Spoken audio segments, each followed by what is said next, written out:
Welcome back, everybody, to another episode of Lunchtime. I am Noah Hiles. He is John Bozeka. And John, in the words of CBS reporter and one of my favorite people on Twitter, John Reinstein, this is March. It is. March Madness right around the corner, and which got me thinking, what are the best months to be a sports fan? I think we're spoiled here in America, obviously. We have so many great leagues, some great playoffs year in and year out through the different sports, and then you have the one-time events like the Daytona 500, the Masters, whatnot.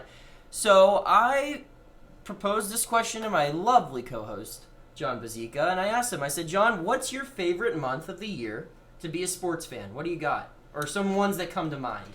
I think of April. I think you, when you texted me, you'd said the Masters, and that does come to mind. And plus, it's the end of March Madness, and the NBA playoffs begin during that month. So there's Stanley Cup playoffs. There's a lot of things that happen then. Stanley Cup is probably more something that you're interested than I am. Well, I mean, which it's a big thing as a sports sure, fan. And I understand that. Yeah. So I mean, that month comes to mind. I think June comes to mind because it's when the NBA Finals normally happens. At least in recent years, it has been. And it's also kind of when baseball is starting to heat up a bit. In my mind, first couple months, April, May. You're finding out who's good, who's bad. Yeah, not so great. Plus, you're getting closer to the All-Star deadline, or the All-Star break, I should say, which makes things interesting. And then right in that heart of football season, so like when there are big college games, big high school games, big pro games, October to November, those months, to me, those are what make things entertaining. The other months of the year, it's like there's a lot of dead times in sports. Yeah, so I think it goes, spring is king when it comes to the sports calendar. March, I love. To me, my favorite time to be a sports fan is when there are afternoon sports on a weekday. I just think that is the biggest treat one could ask for. I don't know. As someone, I used to have to work nights, so it was nice to just be able to watch sports in the afternoon. And even now, I have a TV in my office, and it's nice to, when I'm here doing news, to have the Indians game on TV on mute in the background while I'm working here in the office. I like that. And so March Madness is by far my favorite time of the year to be a sports fan. Just with all the conference tournaments going on. I watch all the tournament games from the NEC and the Sun Belt all the way to the Big East and the ACC. See, I watch none of those. See, I like all of those because that's where you can get a gauge on, upset teams for your bracket, and it's also a fun time to be a gambler. So I love the afternoon sports contests, and then you get those 2 days in March, the first 2 days in March Madness, I will put up there with the Super Bowl as the best sporting I would events. agree with that. I regularly will take off work. I've been to March Madness twice before, and it's just the best time in the world to be a sports fan. There's just so much going on. It's so much fun. But then right after that, you get more day sports because in late March, you have all the opening days starting. I think opening day is March 26th. This year in the MLB, sometimes which it's is early too early for these some of these northern cities. Yeah, like Cleveland. Cleveland should not. That's the thing. Here's the thing. This year it might not be an issue. It might not, but that's what bothers me about the opening couple weeks of baseball. It's like snow on Wrigley Field. Yeah, and it's just like back. But the thing is, if you back it up, then because if you play all the games out west or in dome cities in those first 2 weeks. But the thing is, if you try to do either of those, one, some teams are going to complain, and two, you're going to run into a scenario where if you tried to back it up, you're going to be playing the World Series in freaking December. Or here's an idea: trim the regular season down to 144 games. I have no problem with that whatsoever. I don't think it would make games more meaningful. Yeah. It would make things go quicker. I think we will get a good idea as to who's good after 144 games. Dude, I think you could make the baseball season, and I know this is not our topic. You could make it 120 games. Yeah, I think it should definitely be longer than NBA and NHL that are 82. I agree. But it should be around. I'd be fine with 120. But to get back to my point, spring is king because you get all those opening day things. But April is the primary place for the big events. You have the Masters, you have the NFL draft. This year you're going to have the XFL playoffs, which I know John's excited for. I watched 2 minutes of an XFL game yesterday, and then I hated it. NHL and NBA playoffs will also be starting. MLB, you're still getting home openers and opening days. There's just so much going on in April. I absolutely love it. But then another thing you talked about, the football, the best football month, in my opinion, is November.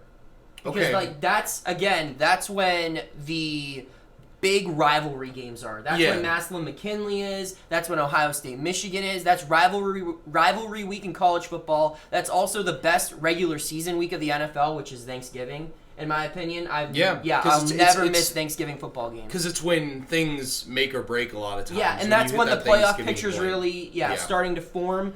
And NBA and NHL are getting underway. And college basketball also starts off in November. You know, it's interesting. You put down here that Wimbledon is in the month of July. And to me, that's, again, something because I'm a big tennis fan. I always take the time out to watch matches. Like, it is the only time of year, one of the few, whenever the majors are going on, is when I sit and I'll watch a match. Like, I remember the year that Isner played Mahut. Do you remember that? Nope. And it was not a tennis guy. It was a huge match, and it went 70-68 in a tiebreak.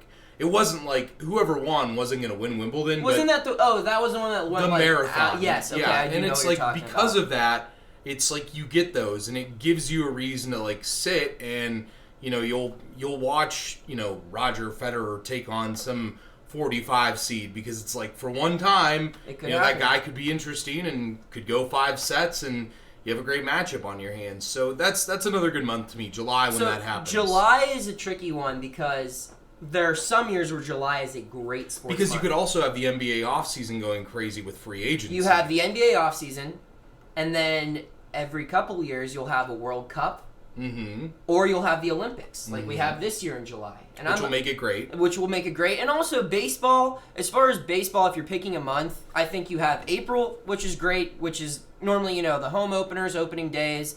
And then you have July. And in July, you have the All-Star game, the All-Star week, which is always fun. And then you also have the trade deadline for the MLB, which is huge. That's where teams are really shaping up. And that's when you kind of figure out what teams are going for it and what teams are waving the white flag.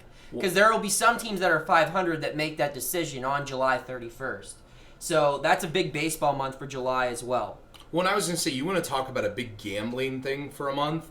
May, when you have the Kentucky Derby, the Preakness, and then you have the Belmont in 3 weekends, or it's 2 weekends in between each, or a weekend in between each. And you got, those are the conference final. That's the month where the NBA and NHL conference finals are. So everything that month. If you're a betting man during that month, damn, you're raking in some I remember one year on Cinco de Mayo, I was at a bar, and the bar had 3 TVs, and on one TV was the Kentucky Derby. Another TV was the game when LeBron hit the buzzer-beating floater against the Raptors. I was there. And the third was the Penguins and Capitals in the quarterfinals of the NHL playoffs. And I was like, this is excellent. And then the Indians had a game that night. So May's a pretty solid month. My month rankings go all together. April, number 1. March, number 2. October's number 3, because that's when all 4 professional sports leagues are operating at the same time. That's the only month. Because you have the MLB playoffs, NHL and NBA have their opening days. Football's in full swing. So October's number 3. June's number 4 because of the championships. And number 5 is January, just because of the NFL playoffs and the big bowl games. Those are exciting to me. It is. One, I think the interesting thing about this conversation, Noah, is that you could pick a best month, but also, because of the way that sports works, you get a sense memory of things around certain times of the year. So it's during November that you're going to spend more time watching football than normal. During March, you're going to watch basketball more than normal. During the month of May, you might watch a couple horse races because it matters. Yeah. And I think that's the great thing about sports is that for these short periods of time, all around the year, you go through a point where you care about a sport that you normally don't care about. Well, and it's a calendar. I mean, that's how you identify. To me, spring is baseball season. And so you see the snow starting to melt. And then you see people selling St. Patrick's Day stuff in stores, and you're just like, opening days right around the corner. March Madness. Yeah. Well, and the thing I think about too with this is that this is why, for me, something like the XFL, and I get there's the gambling thing, but that's why I don't want that. Because I want to enjoy baseball season. I want to enjoy the change in seasons of sports. Once football is done, I don't want football anymore. Well, I want basketball, then I want baseball. I want the change. But on the counterpoint of that, there's some people who aren't, like, they don't like baseball at all. And they don't like football at all. Like, you don't really like hockey at all. You wouldn't... I mean, I watched, when the Blue Jackets were in it last year, I watched. Yeah, exactly. But, like, if you were from Iowa or something, and you had no interest in hockey, but... There's a lot of states like that. Yeah, and... Now you have some football to watch if you're more of a football fan in Iowa. Something like that. I'm never going to complain about there being more sports viewing options. I just never will. It's better for us. No, it is better for us. It's more entertaining. I'll always watch something sports related if it's on TV. I guess I understand that. I guess as I'm getting deeper and deeper into doing this, there are days where do you always watch sports? Yeah, that's really the only live television programming I watch. Like, do you watch other shows? So the way my living room is set up, I have 2 TVs. Okay. I have a small TV. It's like a 30... Because this is the other thing about this, is your viewing experience. Like, how do you handle all this? So, on a Saturday, what I'll normally have is, I'll have my main TV in my living room will be on a game. And then I have a 30-inch TV that's on, like, a little bookshelf next to my main TV, like, up on against the wall. And I have that connected to my laptop where... Sometimes, if there's no other second game I want to watch, I'll watch a Netflix show on that. And then while I'm watching... Or if I'm more interested in the show, Netflix, Hulu, whatever, I'll watch the show on the main TV. Like, for Monday Night Football, I'll always watch Monday Night Football. But sometimes, if the Monday Night Football game's not interesting, I'll have my show on the main TV, and I'll just have Monday Night Football streaming on the side TV on mute, just in case something interesting happens. I won't miss it. And then, but on a college football Saturday or March Madness or NFL Sunday or one of those, I'll have the iPad also set up on my coffee table. So I'll have it's a regular sports bar at my apartment on the weekends normally. And I guess this would make me just an Ohio sports person, but like because of the way that things are in this state, I've grown up that I watch the NFL when the Browns are on. I watch the NBA when the Cavs are on. And, like, I only watch other matchups when they're really enticing to watch. Like, I'm not going to sit and watch the Raptors play the Pacers. No, but here's the difference. I have money on those games. See, and that is the big difference between us. Yes, that's exactly it. Where it's like, it's great on college football Saturdays when I can have, I normally won't bet on, like, the big games. Because those are the hardest ones to predict an outcome in. Sure. So I'll have like... See, I would tend to feel that those are the easiest to predict an outcome. Sometimes, well, the line, you can pick a winner in those, but the lines are normally like spot on. Sure. Because they have a lot of dated history that can tell you what's going to happen. Yes, you have Joe Burrow. Yeah. So I'll have like LSU, Alabama on the big TV that everyone in my apartment Go Tigers. will have on to want to watch. But then you'll have like FAU... against Ball State, the game that I'll be gambling on up there. Yeah, and then I'll have whatever else on. So yeah, it's great. I don't know. But yes, to answer your question, I'm pretty much watching sports all the time. See, and that's interesting to me because, but here's the thing that's also interesting is that, like, during the Masters, like, I watch every hour of the tournament. If I can, and I don't know if you do the same. But I'm more just hooked on Sunday. Like that Sunday. See, I watch Thursday, I watch Friday, I watch Saturday, and then I watch Sunday. I watch them all just like straight through, and I love every minute of it. And see, to me, that's like the way I am with that. Like that to me, because that's a big thing for my dad. It's a big thing to me. It's like I grew up watching the 4 golf majors. Like I love Sunday when the British Open is going on. Because I'm like, oh my gosh, I get to wake up and watch a major championship. That's the best day to me. Those days are awesome to me.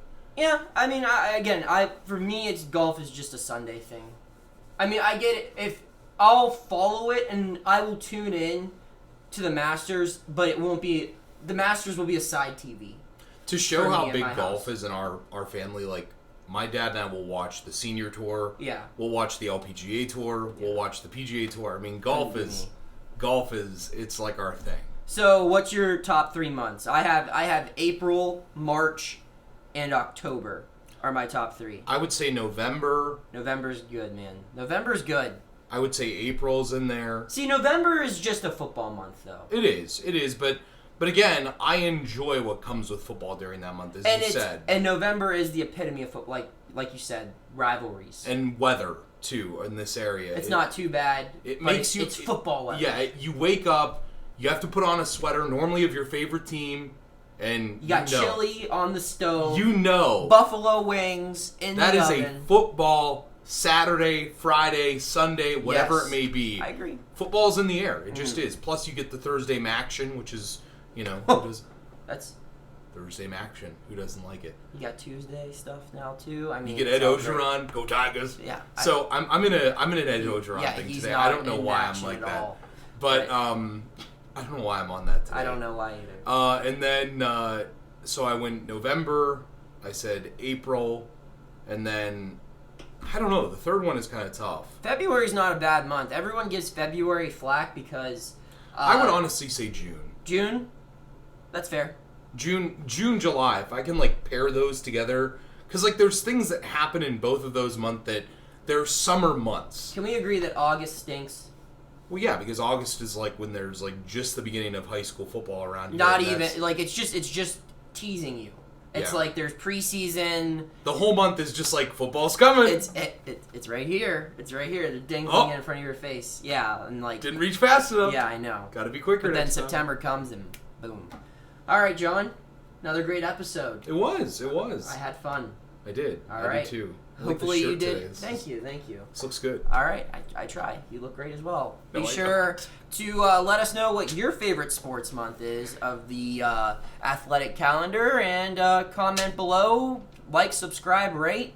Tell us how we're doing. And you have something else to get to. Oh, and of course, my Noah's No Doubters. How could I forget? My Friday show. Another success. Went 4-3. That's more money in your pocket. Overall, my charting in February, I went 46, 43, and 1. My show bets that I gave out, I was 22 and 20. So those are both winning records. You're welcome. We're going to keep that going into March. Notoriously, I am known to be horrible at gambling in March. It is always my worst year of the year. Worst month of the year when it comes to gambling. This is worst year of the year. Worst year of the year. Thank God it's my birthday month as well, so I'll have some money to make up for the money I lose. But here are my 3 picks. Keep that in mind. I have a winning record so far this year, though. Texas Tech plus 7.5. They're going against Baylor, who just was upset. I think Baylor wins the game, but Texas Tech's playing really well right now. The Red Raiders. Yes, people forget they were in the national championship last year. What's their Mooney. what they have something. They have a say. Jarrett Culver. Pat Mahomes. Yeah, well that's the biggest name. Yeah, that's probably a good one. Indiana Pacers -2. They are just a solid team. I like them, and I forget. Oladipo. Yes, and I forget who they're playing on the road, but it's not a very good road, or it's not a very good home team. That could be any one of 15 teams. Yes, in the NBA. but I like the Pacers on the road. They're a pretty good road team this year. Oh, they're playing the Spurs, and the Spurs stink at home against the spread. And then the Edmonton Oilers are plus 120. I like them to beat the Nashville Predators tonight. Is Gretzky suiting up tonight? No, he's not, but Connor McDavid is, and he's not the next Gretzky. I don't know who that is. Well, he's the second best player in the world. So I just know Wayne Gretzky. Okay. And a couple of others. We'll see you next time on Lunchtime.